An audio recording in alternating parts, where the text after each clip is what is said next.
Hello everybody and welcome to the Formula Fred Racing channel, my very first YouTube video. This channel is my way of taking a light-hearted view of Formula 1, looking at current events, race reviews and all the fun stuff like that. So without further delay, let's get on with the show. So in today's video, we'll be doing my predictions for the Drivers' Championship from numbers 20 to number 1.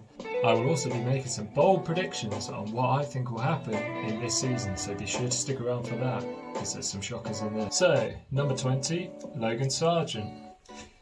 This looks to be an easy selection on paper, but it's far more a reflection of the car than his own skill level. I think he'll be a step up from Latifi in both speed and racecraft. Just watching his F2 performances last season, you can really tell that he's got something a bit more. I'm fully expecting him to be challenging Albon as soon as he finds his feet after the first few races. So in 19th place is Alex Albon. After a good showing last season and not getting the results that his driving deserved, unfortunately I think it's going to be much the same for Alex this season.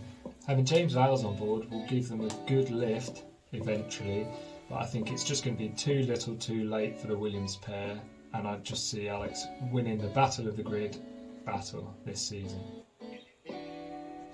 In 18th place is Yuki Tsunoda. He showed good improvement last season, many times being on pace with Gasly and occasionally beating him. Unfortunately for Yuki, I don't see enough in his temperament to continue his upward trajectory and fulfil the huge potential that his speed showed when first coming into the sport. I expect him to be resoundingly beaten by De Vries and for this to be his last season in F1. 17, Nico Hulkenberg.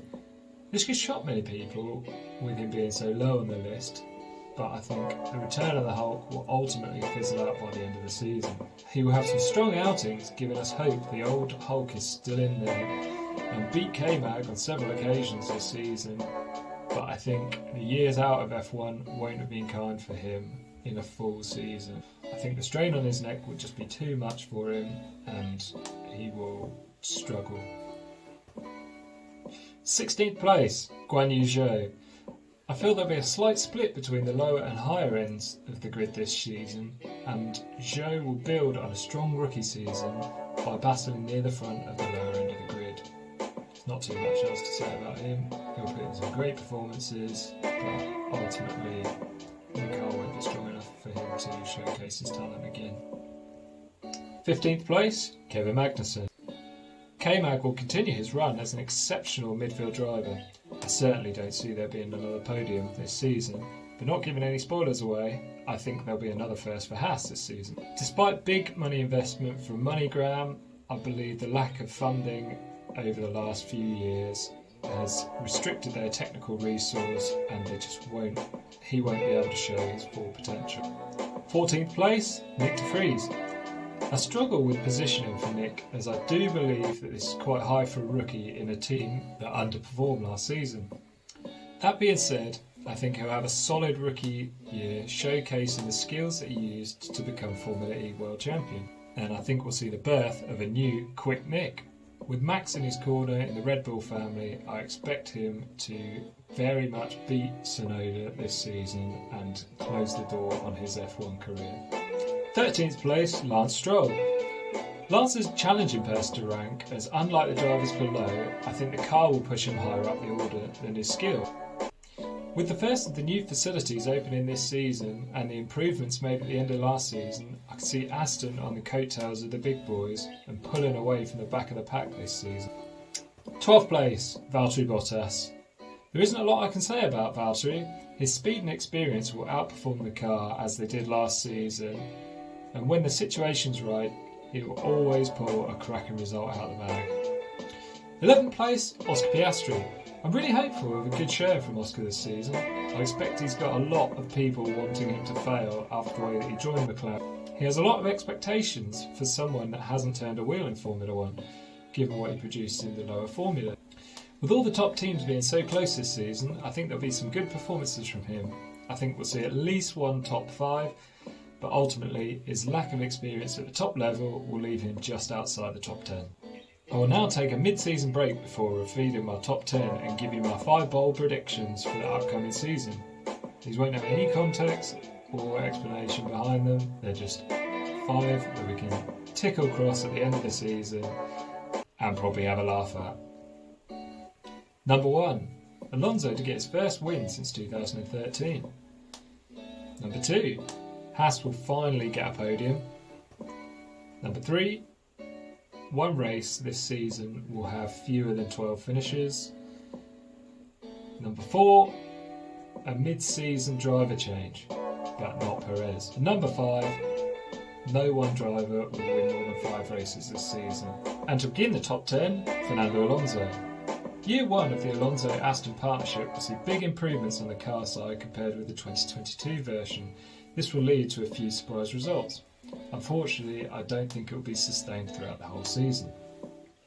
Fernando will continue, as he always does, to defy Father Time, easily beating his younger teammate whilst always getting the most out of his machinery. Number 9, Esteban Ocon. I feel there have been too many changes at Alpine to build on the great start they made with the 2022 regs. I fully expect Ocon to continue his weird inter-team battles, and then with the awkward relationship he has with Pierre, I can see him trying too hard to outperform the machinery, which would lead to mistakes and ultimately cost him and the team some good points. Number 8, Pierre Gasly. This position could be a hot take when looking back at the end of the season, but I think Gasly has a much more natural driving style than Ocon. He has a much more settled F1 career than his half season at Red Bull and always showing his class. I can see him wanting to prove that he's made the right decision by stepping away from the Red Bull family and leading him to get off to a strong start that Ocon just won't be able to catch. In 7th place, my main man, Lando Norris. In coming videos, you'll find out just how much I love this guy. I mean, I've even got his hoodie up there. I'll save my full praise for future videos, but I'm confident it'll kick on again this season. I know McLaren's taken a hit with the loss of Andreas Seidel, but Lando will want to prove himself as the team's number 1 for the very first time, at least on paper that is. I'm tipping big stuff for him this season. I'm pretty confident he'll get his first win, but I think he'll have to wait till around 6 or 7 because the car's going to have a slow start. Number 6, Sergio Perez. What can I say about Sergio? I think this season he'll be handsomely beaten by Max again, and this will be his last at Red Bull. There's big noises from him this season in the media about him wanting the development of the car following his way, but I think when the schedule came out showing testing with Max the first 3 runs, it's I think they'll stick with what Max wants. I can imagine his frustrations built up from Brazil last year, and with Ricciardo waiting in the wings will just playing on his mind the whole time, and I think this will lead to poor performances and his position being under threat by the end of the season, and I can't see him being at Red Bull again next year. 5th place, Carlos Sainz. On the face of it, this looks quite low in the standings for Carlos, seeing as he did improve a lot last season and the Ferrari does look good. But I think he just lacks that pure pace that the guys on the list above him have. This being said, I think his work rate is second to none and he's a big asset to Ferrari. I think, unfortunately though, he's just going to fall short of really pushing on this season. 4th place, and this might come as a little shock to some people, but it's Charles Leclerc. It's a big drop from last season, I know, when he finished 2nd in the championship and leading for at least the early stages, I think by about 40 odd points at one point. I think it's going to take Ferrari time to get rid of their old habits. As they say, old habits die hard, and with Fred Vasseur coming in, I think he will tie up some of the loose ends, but it's going to take time for the new team to gel together. And as I'm tipping Mercedes to do good things this season, I think Charles will just drop below those 2 drivers, and of course Max. 3rd place, bronze medal, George Russell. He had a great start to his Mercedes career last season, and I'm expecting big things from him again this season. He's going to challenge for many wins, and I think the car's going to stack up for them. Mercedes just won't allow themselves to finish third again.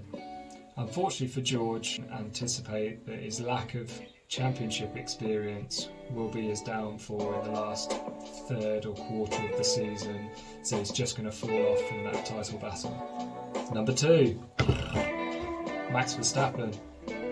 This one will raise a few eyebrows with him coming off the back of the most successful individual season ever and being crowned back-to-back world champion. I can see Max lifting his foot off the gas slightly given the nature of his victory last season. I mean, come on, it was easy for him. This will let the others in, just like Lewis Hamilton himself did in 2016 for Nico Rosberg. I think the biggest worry for Max is Red Bull's development penalty from the cost cap and the camp not being harmonious with Checo. I think there's some bad blood still after Brazil and all the words after that. I think this could just lead Max to take his eye off the ball in the final few stages and ultimately lose his crown. And number 1 and the 2023 world champion, Sir Lewis Hamilton. 2023 will see the return of Lewis and Mercedes getting back to the top of the pecking order. This will be a tight battle coming down to the last few races, maybe even the final race, one very much along the lines of 2010. The cars have had a season to bed in and the teams to work out the kinks, and F1's going to get exactly what these regulations were after, with a hard-fought, close championship battle. Lewis has the bit between his teeth after last year, being the team's guinea pig for the first half of the season, and will be desperate to get back to winning ways. I think this, coupled with his experience of winning all those championships, it will just mean that he's going to be able to get the job done and get over the line to be the 2023 world champion. So that's my 2023 drivers' predictions. I'll revisit this at the end of the season and see how right, or more likely, how wrong I was. Let me know what you think of my crazy predictions. I personally won't be putting my mortgage on them, but wouldn't they be great to see? So that's a wrap for today, and if you like what you saw, come back for some more. I'll be uploading after every race weekend with my review, checking the Fantasy F1 League, and after finishing 4th in a 6-person league last year, I really need some help. And I mean, if you guys want to help me in the comments below, that's great. So, see you next time. Bye!